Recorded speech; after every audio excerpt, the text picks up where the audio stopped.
Kitu ambacho kinanipa imani ya Ngoma anaweza kuperform ni alikotoka, alichokuwa anakifanya na ambacho atakuja kukifanya hapa. Aina ya wachezaji ambao wako kwenye timu watakutana nao wanaweza wakampunguzia pia hiyo adha ya kuteseka kiwanjani, kwa sababu unajua Yanga ambacho walikuwa na kimis ni defensive midfielder, na Ngoma ameonyesha kwamba ni mchezaji ambaye anaweza kufanya hiyo kazi kwa 100%. Kitu kingine ambacho yuko nacho ni passing game yake ya level ya juu. Tunazungumza uwezo wake wa ku strike mpira kutokea mbali ni mkubwa. Kwa hiyo yeye alichokifanya kule kinanipa imani kwamba anaweza kufanya hapa. Kinachotofautiana kati yake yeye na Shalulile ni wa uko anakotoka wamefanya nini. Ndio doubt yangu mimi mahali ilipo.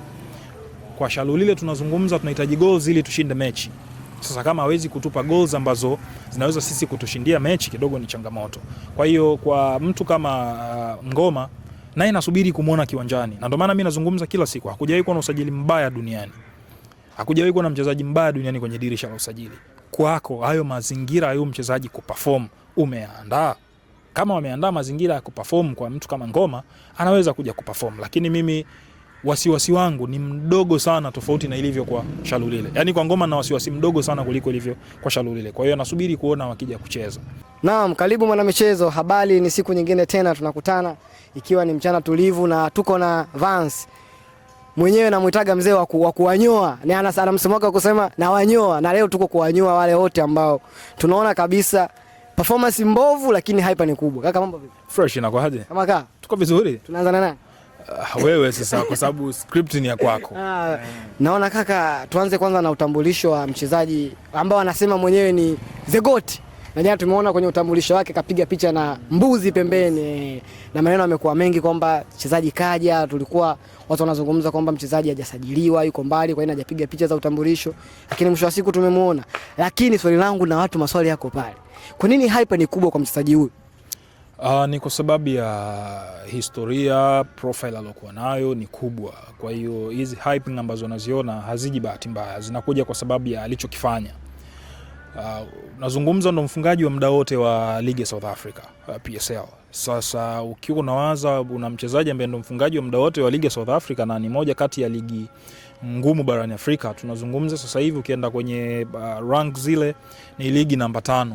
Kwa hiyo inatoa tafsiri kwamba ametoka kwenye ligi ngumu anakuja kwenye ligi ambayo ina level ya kawaida, sio level kubwa kwenye mazingira hayo, kwa sababu ukiangalia sisi timu yetu kucheza tu finali ya CAF Champions League inawezekana ikawa ni story itakayodumu kwa muda mrefu, kwa sababu tunazungumza ni hizi finali za Confederation, lakini angalia mazingira yanavyokuwa. Imagine ndo finali ya klabu bingwa ya Afrika. Kwa hiyo kuna hiyo hali, ukiangalia ligi ya South Africa na ligi yetu unaona anakotoka Shashaman kidogo kuna hiyo level ni kubwa. Klabu aliyotoka kucheza Mamelodi tunazungumza ni mabingwa wa Champions League.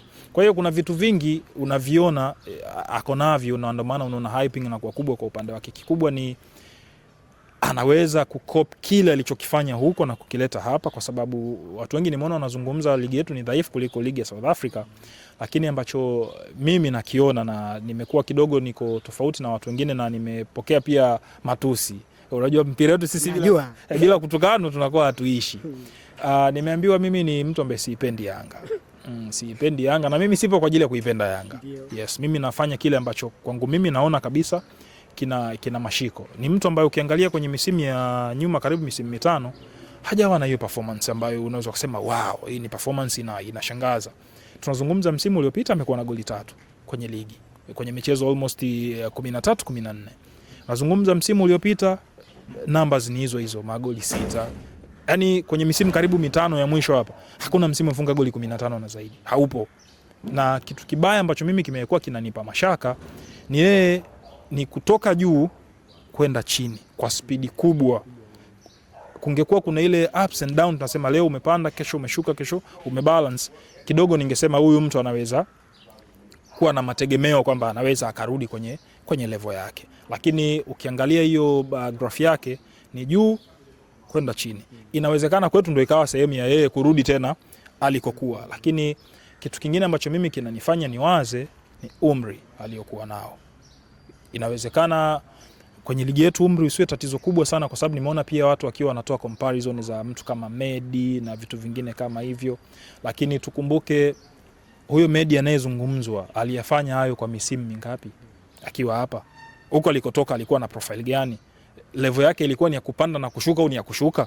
Yaani kuna vitu vingi ukiviangalia, mimi ndo vinanipa sababu ya kuwa na doubt ya kutaka kumuona kiwanjani kuliko kuendelea kubezi na history na kile ambacho amekifanya, kwa sababu tukizungumza kuwa top scorer wa muda wote wa ligi ya South Africa, yes, ni jambo kubwa, na muda aliotumia kucheza ligi ya South Africa, tunazungumza kuna watu hapo wakipata magoli 10 tu wamemzidi na bado wako kwenye ligi hiyo na wanacheza. Kwa hiyo inawezekana historia ya kuwa mfungaji bora wa muda wote ikafa msimu huu tu. Kwa hiyo vitu vingine vinabaki kuwa hapo, na naheshimu alichokifanya kwenye mpira wa miguu wa South Africa na kiheshimu. Lakini mimi nazungumza kwa kinachoendelea kwa wakati huu. Hajawa kwenye performance bora kwa kiwango hicho. Injuries ambazo amekuwa nazo pia zimechangia yeye kuwa na huu mwanguko ambao tunauona. Kukosa nafasi ya mara kwa mara pia imechangia kwenye hiki ambacho tunakiona. Anakuja Young Africans, anakutana na mwalimu ambaye amewahi kumfundisha pia akiwa na Mamelodi, akiwa kama kocha msaidizi. Kinachokuja kutokea ni mwalimu atamwamini moja kwa moja na kumpa hiyo nafasi, kwa sababu kwenye timu hiyo una Clement Mzize ambaye taratibu anaanza kuingia kwenye utimamu wa mili. Tunazungumza una Depo ambaye yuko kwenye timu yako, msimu uliopita amecheza. Unazungumza timu hiyo imeongeza washambuliaji wengine wawili, wakina Ture wako kwenye timu. Kwa hiyo eneo la ushambuliaji tayari lina watu wanajitosheleza, watu wa kutosha. Kitakacho kufanya ucheze ni performance yako kwenye kiwanja cha mazoezi na dakika utakazozipata kwenye mechi. Na ndo hapa itakapokuja tafsiri yangu kwamba mimi mchezaji mzuri hahitaji mechi 10. Mechi moja inaweza kukupa utofauti ambao ukatengeneza trust kwa mwalimu kwamba yes, kwa nilichokiona leo naiona future yako kwangu. Lakini ikitokea mechi hiyo na perform vibaya, watu wanaweza tunaanza kutia mashaka. Kwa hiyo kwangu mimi naamini ni yeye sasa aongeze nguvu, juhudi, kwa sababu profile na history haichezi. Ile ipo kukutengenezea mazingira rafiki wewe ya kuendelea kuperform, na ipo kukuonyesha kwamba kuna siku unaweza kuwa huku kwenye mazingira ambayo sio mazingira rafiki kama ambavyo yuko sasa hivi. Ili arudi huku inabidi arudie alichowahi kukifanya, na pia ni changamoto nyingine. Mimi naamini ni moja kati ya wachezaji ambao walikuwa wachezaji wazuri. Kwa sasa ana kazi ya ziada ya kufanya na kuprove kwamba alikuwa mchezaji mzuri, na sasa hivi tunataka tuone hicho kitu kio kinatokea uwanjani. Mimi nasubiri kumuona kiwanjani. Sihitaji kucheza kwenye history. Nataka kumuona kiwanjani, kwa sababu kwenye history tumeona watu wengi. Kuna leo wakati niko kwenye kipindi nilizungumza, kwa sababu niliulizwa kwamba amezungumza anaonyesha ujasiri, nikamwambia nataka nikuuliza hadi wewe, maana akasema Dabi anasubiria tarehe 12. Mimi mtu akiongea namuelewa. Unazungumza kwa sababu ya feeling ulizokuwa nazo na ni nini ambacho wewe unawishi kitokee. Aliwahi kuzungumza Papa Mwinyi Zaera hapa kuhusiana na Molinga. Asipofikisha goli 15 wakati wa mkono na dola 1000. Molinga alifika goli 15? Hakufika. Kwa hiyo kuongea ni swala moja, kutekeleza ulichokiongea kitimie ni swala lingine. Kwa hiyo anaweza kama ameongea kwa sababu ya hiyo curiosity aliyokuwa nayo. Anatamani kufanikiwa na Yanga. Anatamani kufanya vitu vikubwa na Yanga, lakini uwanjani ndiko ambako kutazungumza zaidi kuliko maneno, kwa sababu pale hatupeleki maneno tena, tunapeleka kazi. Mimi natamani kumuona Shalulile kiwanjani. Sihitaji history, mtu anipe history ya alichokifanya, kwa sababu wamewahi kuja top scorers hapa na wameshindwa kusurvive, wamewahi kuja MVP hapa na wameshindwa kusurvive. Kwa hiyo sihitaji history, nahitaji kumuona kwenye ligi yetu na nahitaji kumuona kiwanjani. Basi unahisi ni sahihi kwa kocha kumwanzisha Peter Shalulile tarehe 12 ikiwa hajakaa na timu yake pre-season na hajakaa ana chemistry mzuri na wachezaji wenzi? Sasa unaona hicho ambacho unakizungumza. Mimi hapa ndo nakuzungumzia sasa mchezaji.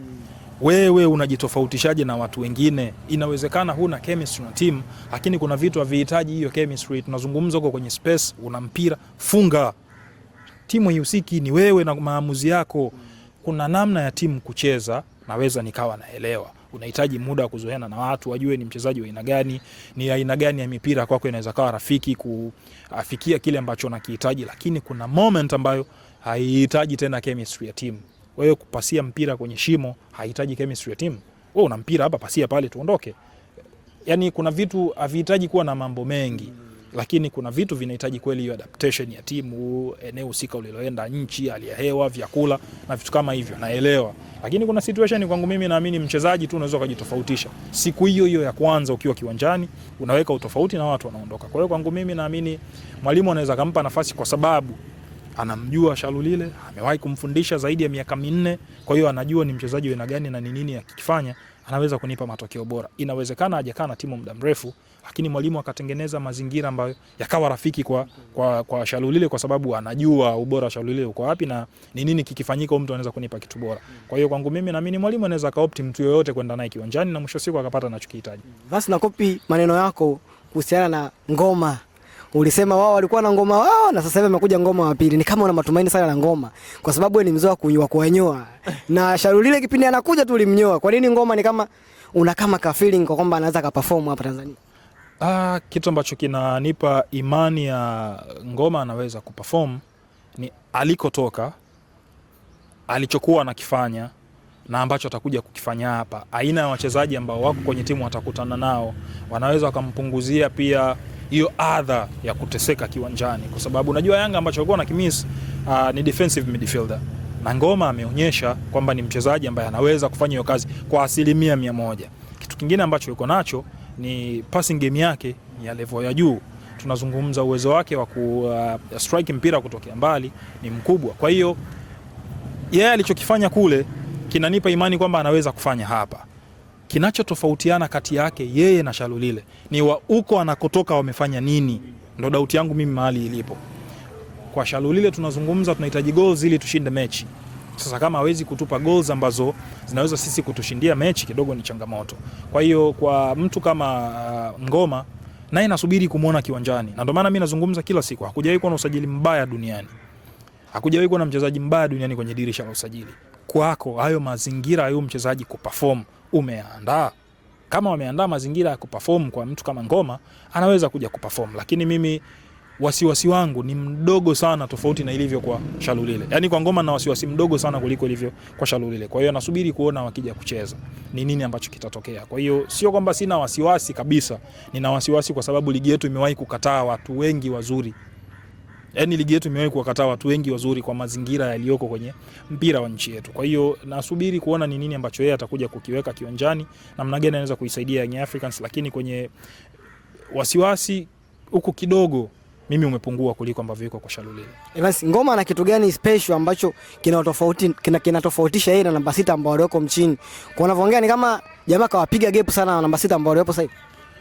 Na ni kwa kiwango kikubwa, kwa sababu tunazungumza ukiwa unacheza kwenye eneo la chini, kwenye modern football. Sasa tunazungumza wewe una uwezo wa kuprogress mpira kutoka eneo moja kwenda eneo lingine. Tunazungumza wewe una uwezo wa kuikimbia press, una uwezo wa kuitunza hiyo mali hata kwenye pressure. Ngoma anafanya hivyo. Una uwezo wa kupasia kwa usahihi. Ngoma anafanya hivyo. Yusuf Kagoma sio kwamba hawezi kupasia, lakini kuna mazingira hawezi kupasia. Kwenye pressure kubwa hawezi kuondoka kwenye pressure. Ni changamoto. Kwa hiyo kuna vitu ambavyo yeye yuko navyo kwa watu wengine kidogo inakuwa ni changamoto kuvipata. Tunazungumza kwenye mipira iliyokufa. Ni hatari kuliko ambavyo leo tukisema tunapata mpira wa kutenga, hatuwezi kumpa Yusuf Kagoma akapige, lakini kwa alichokifanya Ngoma unaweza kumpa Ngoma kwenda kupiga. Unaweza kwenda kumpa Ngoma kwenda kupiga kona kwa sababu amekuwa na matumizi sahihi ya hiyo mipira. Kwa hiyo kwangu mimi naamini ni moja kati ya utofauti alionao na viungo wengine. Issue itakuja ni ikitokea hizo situation anaweza kaachiwa, kwa sababu kwenye timu kuna watu wanafanya maamuzi, kuna watu wanakupiga mpira iliyokufa, mtu kama Alan Okello, kuna mtu kama Pacome Zouzoua kwenye timu, wakina Max. Hao ndio watu ambao wanaonekana kwenye mazingira yote ndio wanaenda kupiga hiyo mipira. Kwa hiyo kama mwalimu ataopti kumwachia apige, tutamwachia apige, lakini kama wataendelea kubaki wale wale wanaopiga kila siku, watabaki wale wale. Kwa hiyo kwangu mimi naamini utofauti uliopo ni huo. Kwenye issue ya kuzuia mashambulizi, naamini pia kuna mtu anaitwa Yusuf Kagoma. Kwangu mimi kwa wachezaji wa ndani wanaocheza kwenye ligi yetu, kwa sababu sijapata nafasi ya kumuona Ngoma kwenye ligi hii, kwangu mimi Yusuf Kagoma atabaki the best. Nikimuona Ngoma kwenye ligi yetu ameperform, ndo hapa nitaanza kuangalia kati yake yeye na Yusuf Kagoma ni nini kinatokea. Kwa sasa sijamuona akicheza, kwangu Kagoma ndo the best. Vipi kuhusu control game control?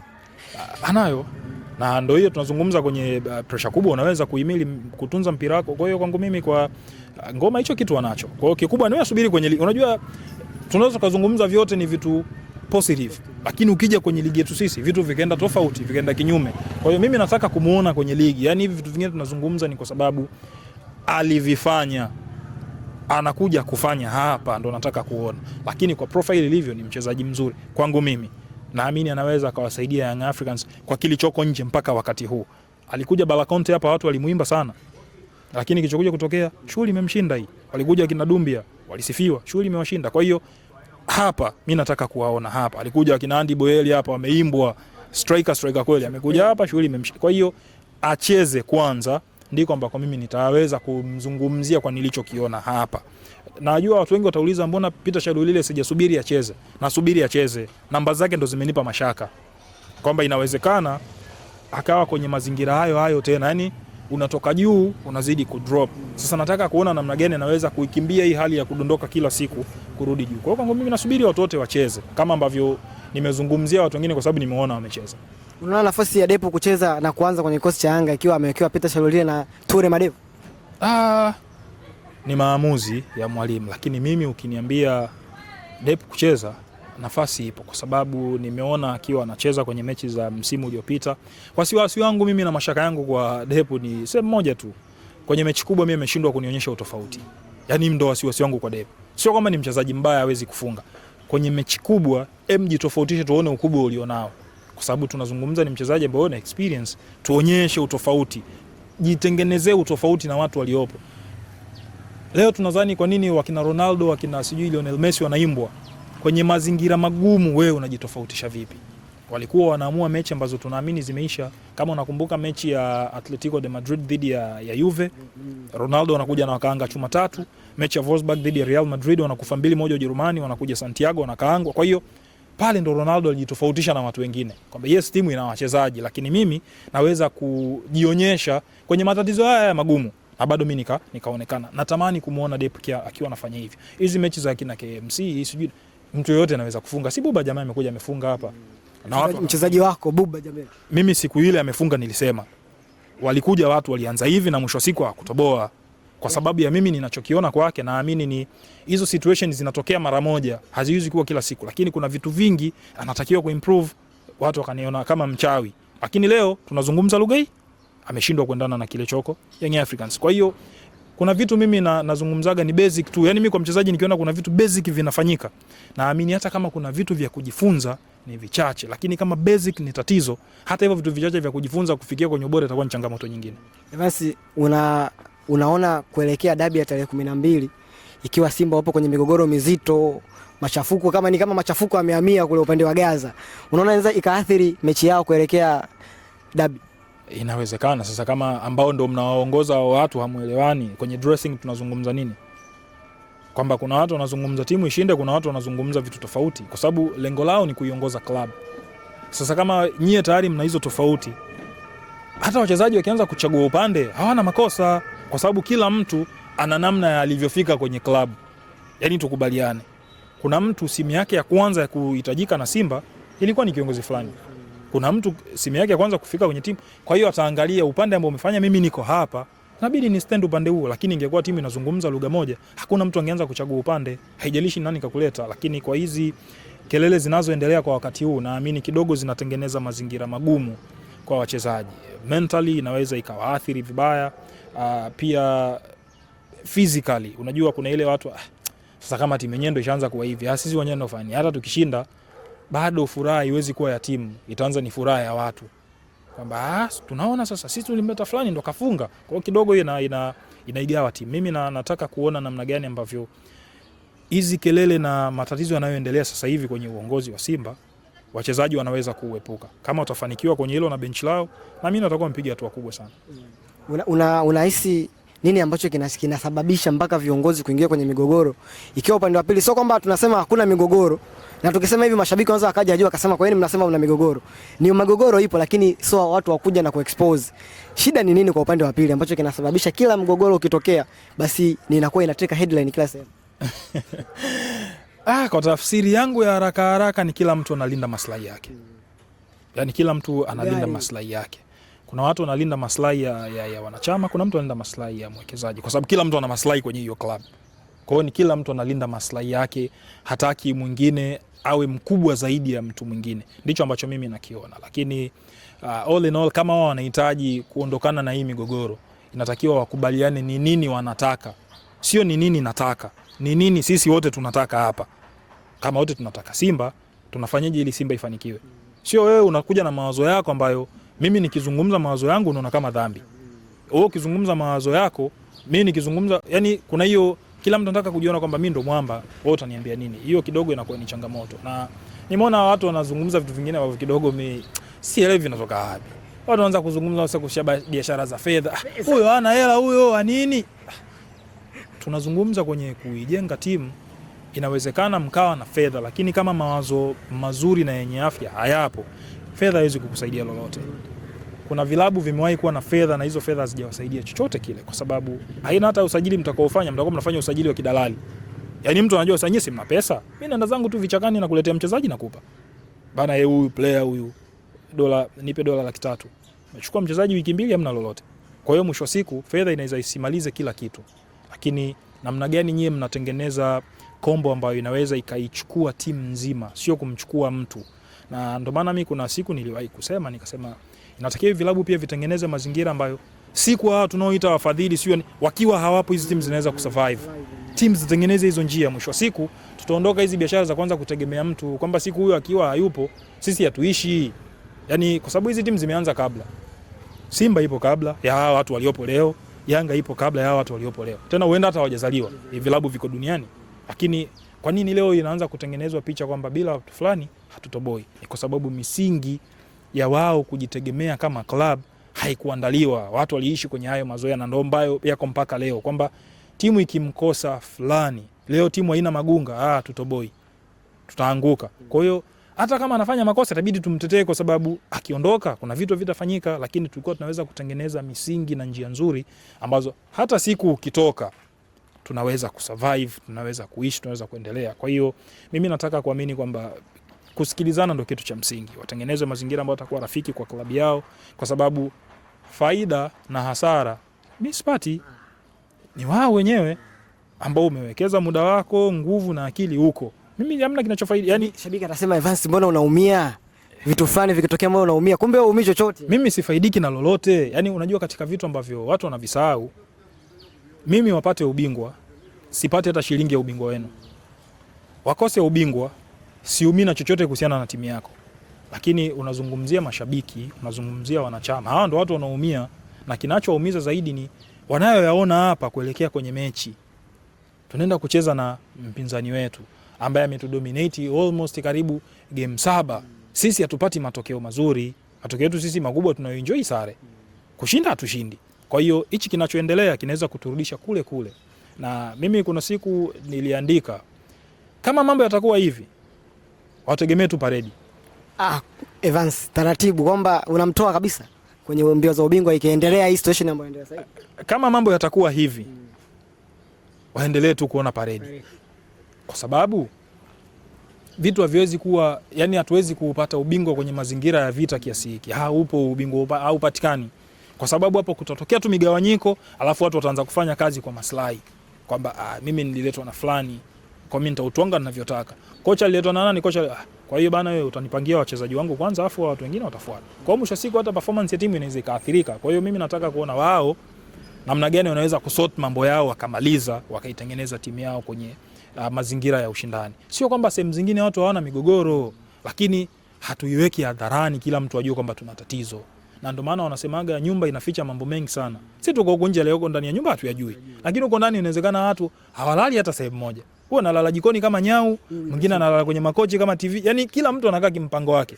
Lakini wakija huko nje tunaona watu wako sawa, wanapiga story, wanaongea, wanaenda sijui wapi. Kila kitu kiko fresh. Lakini wakiingia ndani ya nyumba wao ndio wanajua yanayoendelea ndani kwao. Lakini haya ukikaa ukiamka asubuhi unakutana tu na taarifa huyu sika mimi naamini kama hali itaendelea kuwa hivi au upande wa pili watapiga sana paredi. Basi hii statement ya leo ambayo imetoka na Simba ya kwamba wamefunika yaliyopita, wanaendelea na mambo mengine, ni kuwatuliza mashabiki wasiwe na pressure au ni kweli mambo yameshaisha kule kwenye ndani kabisa kwenye uongozi, au ndo funika kope mwanadamu apite? Nitakuwa wa mwisho kuamini kwamba vitu vimetulia. Mimi nitakuwa wa mwisho kuamini kama vitu vimetulia. kwa sababu ni kitu ambacho hata wiki akijachukua, yani watu hiyo nguvu ya kuheal kwa haraka hivi imetoka wapi? Yani kuheal kwa haraka kiasi hiki imetoka wapi? Kwa sababu kila mtu anaamini yuko kwenye right direction.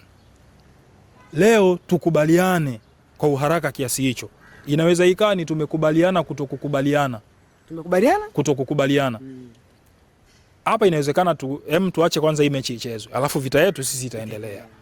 Lakini mimi kuniambia eti hawa watu ndio wamemaliza tofauti zao, kwa sababu sio za jana, sio za juzi, sio za mwaka jana, ni za muda mrefu. Yani ikifika kwenye kipindi kama hiki utaona tu haya mambo yanatokea. Sasa ukiniambia eti kwamba leo ndo inakuwa mwisho, kidogo ni mtihani kwangu mimi. Mimi nitakuwa mwisho kwa mimi kama hii vurugu imeisha. Mimi nitakuwa wa mwisho. Lakini kama itakuwa ni kweli, tunasema ni heri kwao. Lakini kama ni ile tu tumeamua kuvaa miwani afu tunajifanya hatuoni wakati tunaona kilichopo, itakuwa wanajidanganya wao na kujiongopea wao wenyewe. Kwa hiyo mwisho wa siku hakuna wanayemkomoa. Matatizo bado yatabaki kuwa ni ya kwao tu. Na siku zote tunasema matatizo hata ukiyakimbia vipi, bado yapo tu. Kabiliana nayo. Kama huwezi kukabiliana nayo, biashara ni yako. Kwa hiyo mimi sijui, lakini mimi nitakuwa mwisho kwa mimi kama hivi vitu kimetulia. Tumaliza na ile Evans. Nirudia naomba unielewe vizuri. Ikatokea tarehe 12 Simba akapigwa Zanzibar. Simba akapigwa Zanzibar. Unahisi mizigo yote na mikoba yote inaenda kumwangukia mzee wangu Murtaza Mangungu? Mimi ndio maana nakwambia nitakuwa wa mwisho kuamini kama vitu vimetulia. Tarehe 12 Simba aokote. Amekula pale gongo zake 3, gongo 2. Mechi imeisha, amefungwa. Tutaanza hapa. Wewe ulianza kutuharibu toka hatujaje. Amini ninachokwambia kwamba itatokea hivyo yani. Hakuna namna. Yani hizi lawama lazima tu kuna mtu atatafutwa abebeshwe. Inaweza ikawa ni mzee wangu Mangungu, ikawa ni mzee wangu Magori. Yani kuna mtu tu hizi lawama atazibeba. Lakini katika picha rahisi na haraka haraka, anayekuaga ndo mbeba yote haya ni mzee wangu Mangungu. Kwa hiyo nategemea kama watafungwa Mangungu, ili ni la kwake. Hakuna namna tena. Kuliepuka ili Simba wachukue ni kushinda hiyo mechi. Na bado wakishinda, kama kutakuwa kuna performance mbaya ya timu, unajua kuna ile tumeperform vibaya lakini tumeshinda, bado watu watalalamika, na wakumlaumu atakuwa ni yule ambaye amekuwa analaumiwa kila siku, kwa sababu unajua watu watapiga story zote, lakini mwenyekiti wa klabu ni nani? Ni mzee wangu Mangungu. Watu watakuja kumlaumu. Kwa hiyo mwisho wa siku ni wao, ili kuepukana na haya watafute namna nzuri ya kusoti vitu vyao. Mwisho wa siku zikija pongezi kwa watu wote, zikija lawama kwa watu wote, kwa sababu ikija kwenye pongezi hawamtajagi Mangungu, wanataja watu wengine. Kwenye matatizo anatajwa Mangungu. Kwa hiyo mashabiki, ambacho mimi nawaambia, kama kweli mmekubali kumbebesha lawama Mangungu, timu ikiwa inafanya vibaya, ikifanya vizuri mumkumbuke pia kwenye pongezi zenu. Shukrani Evan. Shukrani sana.